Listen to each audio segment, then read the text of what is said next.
ধন্যবাদ। দ্বিতীয় মহাযুদ্ধ শেষ হয়েছে অনেক আগেই। জাপানে এখনো ওকিনাওয়াতে মার্কিন ঘাঁটি রয়ে গেছে। একটি উদাহরণ দিলাম।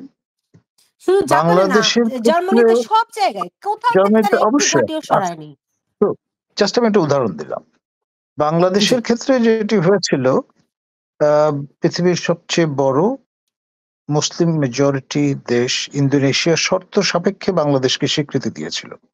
সেটি ছিল এই যে যখন বিদেশি সৈন্যরা বাংলাদেশ থেকে চলে যাবে তখন থেকে এই স্বীকৃতি কার্যকর হবে, এক।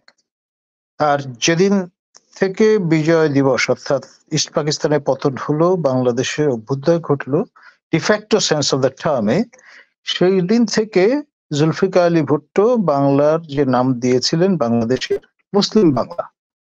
এবং তিনি বঙ্গবন্ধুর সঙ্গে বৈঠক করে দ্রুততম সময়ের মধ্যে আপনার ব্রিটেন হয়ে ভারত হয়ে বাংলাদেশে পাঠানোর যে উদ্যোগ গ্রহণ করেছিলেন, তার একটি বড় কারণ ছিল ভারতের সৈন্য বাংলাদেশ থেকে যাতে ফিরিয়ে নেওয়া যায়। এবং এটা একমাত্র বঙ্গবন্ধুর মতো টাওয়ারিং পার্সোনালিটির পক্ষে সম্ভব ছিল, তা না হলে সেটি সম্ভব হতো না।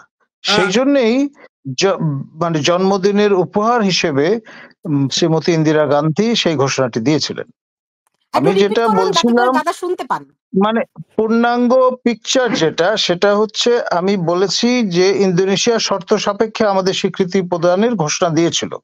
বলেছিল বিদেশি, ভারত শব্দটা উচ্চারণ করেনি তারা বলেছিল বাংলাদেশ থেকে বিদেশি সৈন্যরা যখন চলে যাবে তখন থেকে তাদের এই স্বীকৃতি কার্যকর হবে বলে তারা মনে করবে, এক।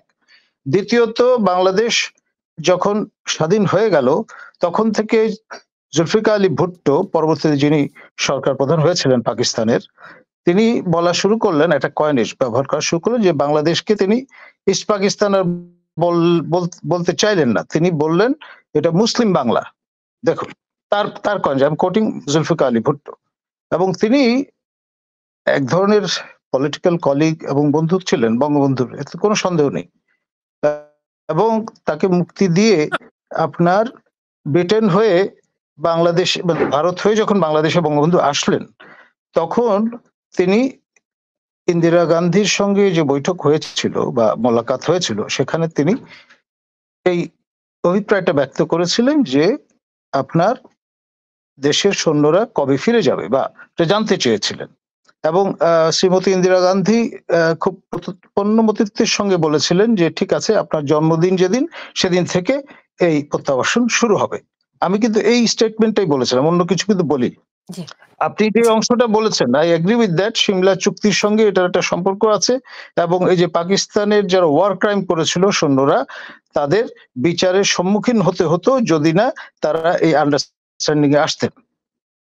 I agree with that. আমি কিন্তু আপনাকে ডিফাই করছি না বা আপনাকে রিফিউট করছি না।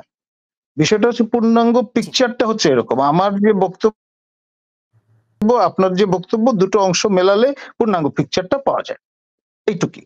না না না, আমি সেটা